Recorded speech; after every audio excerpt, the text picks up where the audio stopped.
एक ऐसा राजा जिसके पास अपना घर तक नहीं था, लेकिन उसका विजन बिल्कुल बेमिसाल।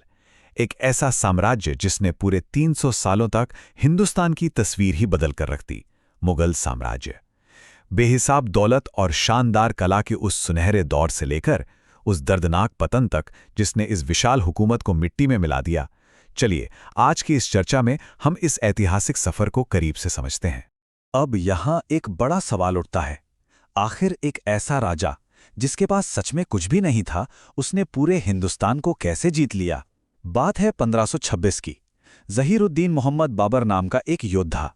ये इंसान अपना साम्राज्य, समरकंद और अपनी जमीन सब कुछ खो चुका था। बस काबुल का एक छोटा सा हिस्सा उसके पास था, लेकिन इरादे वो बहुत बड़े थे और उसकी सीधी नज़र थी दिल्ली के तख्त पर। इस पूरे 300 साल के चक्र को हम 6 छोटे-छोटे हिस्सों में बांटकर देखेंगे। पहला, बाबर का उदय। दूसरा, हुमायूं का निर्वासन और उसकी वापसी। तीसरा, अकबर और साम्राज्य का वो सुनहरा दौर। चौथा, अथाह दौलत, कला और फिर बगावत। पांचवा, मुगलों का लंबा पतन। और आखिर में छठा, इस पूरी कहानी का अंतिम अंत। तो चलिए पहले भाग से शुरू करते हैं। बाबर का उदय। 1500 के दशक की शुरुआत का समय था और दिल्ली पर इब्राहिम लोधी का राज था। लोधी ताकतवर तो था, लेकिन उसके अपने ही लोग उससे बिल्कुल खुश नहीं थे। और सच कहें तो इसी अंदरूनी कलह ने एक विदेशी योद्धा के लिए हिंदुस्तान के दरवाजे खोल दिए। पर बाबर ने ये चमत्कार आखिर किया कैसे? पानीपत की पहली लड़ाई पर नजर डालते हैं और फिर खानवा के युद्ध पर। दोनों ही जगहों पर बाबर के पास दुश्मन के मुकाबले ना के बराबर सेना थी। एक तरफ इब्राहिम लोदी के विशाल हाथी थे, तो दूसरी तरफ राणा सांगा की अजेय राजपूत सेना। लेकिन अपने अचूक तोपखाने, जो उस समय के लिए एक असली गेम चेंजर था, और गजब के अनुशासन के दम पर बाबर ने यह साबित कर दिया कि जंग सिर्फ भीड़ से नहीं, बल्कि तेज दिमाग और रणनीति से जीती जाती है। आगे बढ़ते हैं भाग 2 पर, हुमायूं का निर्वासन और उसकी वापसी। 1530 में बाबर के बाद गद्दी मिली हुमायूं को, लेकिन यहाँ एक बहुत बड़ा कैच था। जहां बाबर एक बेहद कठोर और मंझा हुआ योद्धा था, वहीं हुमायूं का स्वभाव काफी अस्थिर था, और एक नए शासक की ये कमजोरी इस पूरे साम्राज्य पर बहुत भारी पड़ने वाली थी। हुमायूं का यह सफर किसी फिल्म से कम नहीं है। एकदम नाटकीय पतन और संघर्ष। शेरशाह सूरी नाम के एक बेहद तेज रणनीतिकार ने चौसा और कन्नौज में हुमायूं को बुरी तरह हरा दिया। सोचकर हैरानी होती है कि जो बादशाह कल तक दिल्ली का मालिक था, वो अब रेगिस्तानों में दर दर भटकने को मजबूर था। लेकिन कहानी यहां खत्म नहीं होती। फारस से सैन्य मदद लेकर आखिरकार 1555 में हुमायूं ने अपनी वो खोई हुई दिल्ली वापस छीन ही ली। लेकिन किस्मत का खेल भी कैसा होता है। इतनी ज्यादा मुश्किलों के बाद गद्दी वापस मिली ही थी कि हुमायूं का अपनी ही लाइब्रेरी की सीढ़ियों से पैर फिसल गया। बिल्कुल सही सुना, एक छोटा सा हादसा और उनकी जान चली गई। इस अचानक हुई मौत ने इतने बड़े साम्राज्य को एक बार फिर से भयानक खतरे में डाल दिया। और यहीं से शुरू होता है भाग 3, अकबर और मुगलों का सुनहरा दौर। गद्दी खाली थी और जिसे नया बादशाह बनाया गया, वो सिर्फ 13 साल का एक बच्चा था, अकबर। चारों तरफ से दुश्मन मंडरा रहे थे। उस मुश्किल समय में इस बाल बादशाह का इकलौता सहारा था उसका वफादार सेनापति बैरम खान। फिर आया पानीपत का दूसरा युद्ध, जहां मुगलों का सामना हेमू की विशाल सेना से हुआ। एक पल के लिए तो ऐसा लगा कि बस मुगल साम्राज्य आज हमेशा के लिए खत्म हो जाएगा। लेकिन तभी इतिहास ने एक अजीब करवट ली। हवा में तैरता हुआ एक तीर सीधा हेमू की आंख में आकर लगा। सेना में भयानक भगदड़ मच गई और उस एक भाग्यशाली तीर ने लिटरली हिंदुस्तान का पूरा इतिहास ही बदल कर रख दिया। पानीपत की इस शानदार जीत के बाद अकबर ने 1560 में सत्ता पूरी तरह से अपने हाथों में ले ली। वो बहुत अच्छे से समझ गया था कि सिर्फ तलवार के दम पर हिंदुस्तान पर राज नहीं किया जा सकता। उसने राजपूतों के साथ रिश्ते बनाए, उन्हें सत्ता में साझेदार बनाया और दीने इलाही जैसी सोच पेश करके सभी धर्मों को बराबर सम्मान दिया। ये वो समय था जब अकबर सिर्फ एक राजा नहीं, बल्कि इस साम्राज्य का सच्चा निर्माता बन गया था। अब आते हैं भाग 4 पर, दौलत, कला और बगावत।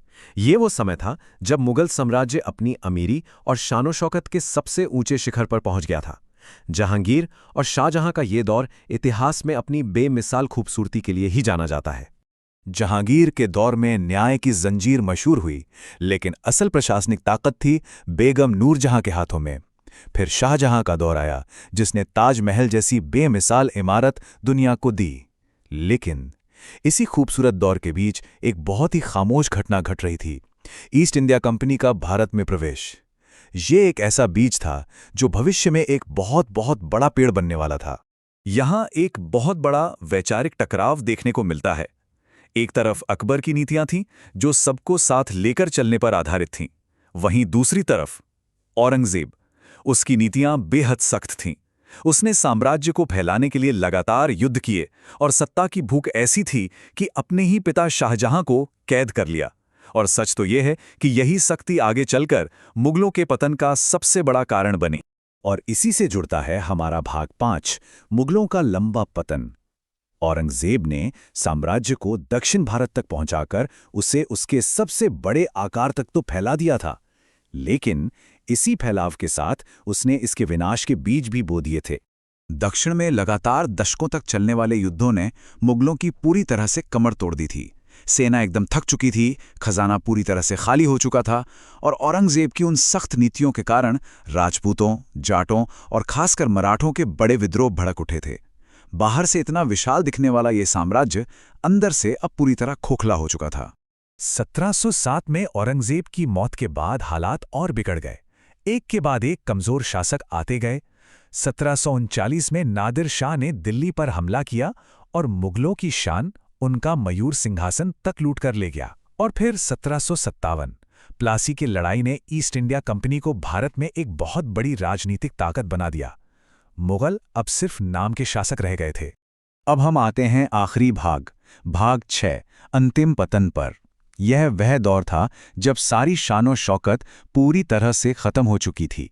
दिल्ली का लाल किला अब किसी महल से ज्यादा एक बड़ी सी जेल की तरह था, जहां खजाना खाली था और बादशाह पूरी तरह से बेबस। 1857 ये सिर्फ एक साल नहीं है, ये एक बहुत बड़ा धमाका है। सालों का गुस्सा, नफरत और आज़ादी की वो तड़प एक बड़े विद्रोह के रूप में फूट पड़ी। सिपाहियों ने अंग्रेजों के खिलाफ बगावत कर दी और देखते ही देखते ये आग पूरे उत्तर भारत में फैल गई। और इस बगावत का चेहरा किसे बनाया गया? बहादुर शाह जफर को। जफर के पास ना तो अपनी कोई सेना थी और ना ही कोई ताकत।